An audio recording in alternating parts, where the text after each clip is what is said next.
Bismillahirrahmanirrahim. Terima kasih saudari pengerusi majlis yang berbahagia Tuan Haji Syed Khairul Anwar, yang di-Ketua Majlis Pemandangan Sungai Petani Kedah, yang berbahagia Puan Sunita, Setiausaha Majlis Pemandangan Sungai Petani Kedah, ahli-ahli majlis, tuan-tuan dan puan-puan sekalian. Assalamualaikum warahmatullahi wabarakatuh dan salam sejahtera. Alhamdulillah, terlebih dahulu kita dipanjatkan kesyukuran kehadrat Ilahi kerana limpah dan kurnianya kita dapat berkumpul bersama-sama dalam satu majlis yang penuh bermakna ini serta memberi peluang kepada saya untuk berucap mengenai rasuah. Tuan-tuan dan puan-puan sekalian, rasuah merupakan satu penerimaan atau pemberian suapan sebagai upah atau dorongan untuk seseorang individu kerana melakukan atau tidak melakukan sesuatu perbuatan yang berkaitan dengan tugasan rasmi. Suapan terdiri daripada wang, hadiah, bonus, undi, perkhidmatan, jawatan dan juga diskaun. Berdasarkan Akta Suruhanjaya Pencegahan Rasuah Malaysia 2009, Akta SPRM 2009, Akta 694, terdapat 4 kesalahan rasuah yang dikenakan kepada pesalah, iaitu meminta dan menerima rasuah, Seksyen 16 dan 17A Akta SPRM 2009, menawarkan dan memberi suapan, Seksyen 17B Akta SPRM 2009, mengemukakan tuntutan palsu, Seksyen 18 Akta SPRM 2009 dan menggunakan jawatan atau kedudukan untuk suapan pegawai badan awam, Seksyen 23 Akta SPRM 2009. Setiap perkara yang berlaku pasti akan ada punca yang menyebabkan seseorang itu ingin mencuba perkara tersebut. Punca rasuah akan berlaku adalah disebabkan kurang didikan agama dan moral. Didikan agama dan moral merupakan pedoman dan panduan dalam hidup kita. Namun, seseorang individu tersebut yang tidak mempunyai iman yang kuat akan terpengaruh dengan dunia hedonistik yang membawa maksud mementingkan kebenaran semata-mata.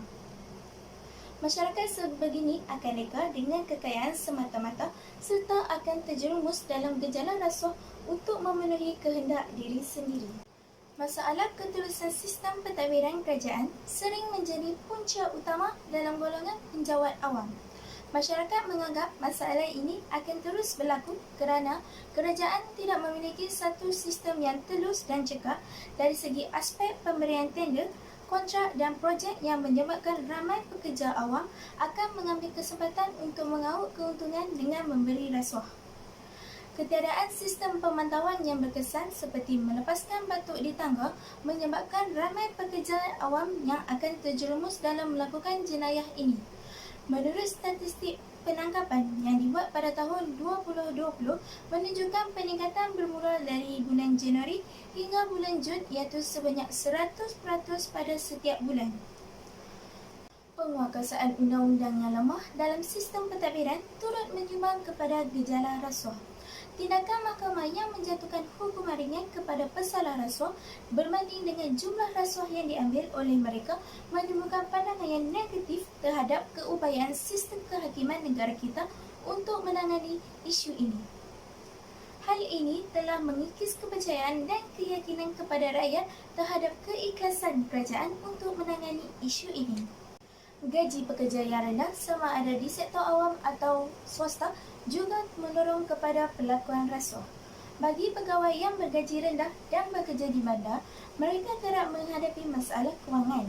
Sebagai contoh, gaji pekerja sokongan kerajaan adalah sekitar RM800 hingga RM1,000 sebulan, sedangkan kos hidup di bandar terus meningkat.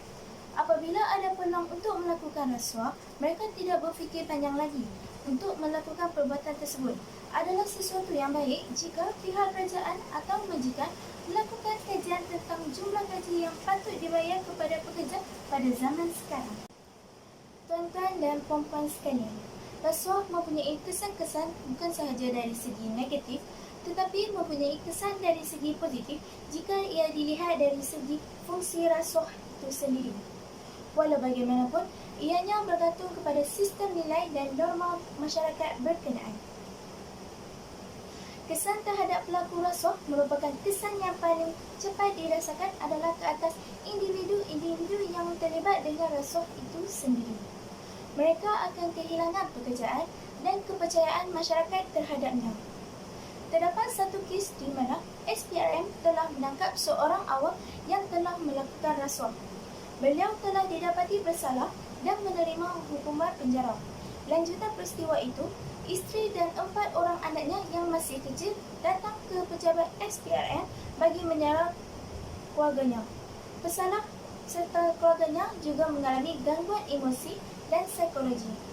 Kajian yang telah dijalankan oleh SPRM ke atas orang-orang yang pernah ditangkap dan dihukum kerana rasuah mendapati bahawa pesalah-pesalah rasuah ini telah mengalami tekanan jiwa, malu, terhina, menjadi sensitif, kebebasan tergugat serta pergaulan sosial yang terhad. Satu lagi kesan yang dirasai ialah bila mana mengalami kerugian wang yang banyak kerana terpaksa membayar khidmat peguam bela sehingga ada yang terpaksa bergadai harta benda. Rasuah juga turut menaikkan harga barangan dan perkhidmatan. Apabila amalan rasuah berlaku dalam dunia perniagaan, peniaga-peniaga biasanya akan memindahkan kos memberi rasuah kepada para pengguna dengan cara menaikkan harga barang dan perkhidmatan kerana ianya dianggap sebagai kos modal. Gejala rasuah yang melanda di dalam sesebuah negara juga akan mengalahkan jenayah dan melindungi para penjenayah. Undang-undang yang diwujudkan adalah untuk melindungi rakyat dari jenayah dan untuk menghukum penjenayah-penjenayah. Pegawai-pegawai yang diamanahkan untuk menguatkuasakan undang-undang tidak menjalankan tanggungjawabnya kerana sanggup menerima rasuah, maka penjenayah-penjenayah ini akan terlepas kerana tidak diambil tindakan undang-undang. Keadaan ini seterusnya akan menggalakkan lagi mereka untuk melakukan jenayah kerana mereka tahu untuk melepaskan diri. Sebagai kesimpulannya, saya ingin menegaskan bahawa rasuah ini merupakan gejala yang amat berbahaya terutama sekali kepada penjawat awam. Sebagai masyarakat yang prihatin, kita haruslah memantras dan menerangi kegiatan ini sebaik mungkin sama ada melalui perundangan, peraturan atau pendidikan. Saya menyeru kepada anda semua untuk melaksanakan tugas dan amanah yang diberikan dengan penuh berintegriti demi agama, bangsa dan negara tercinta. Sekian, wabillahi taufiq wal hidayah. Wassalamualaikum warahmatullahi wabarakatuh.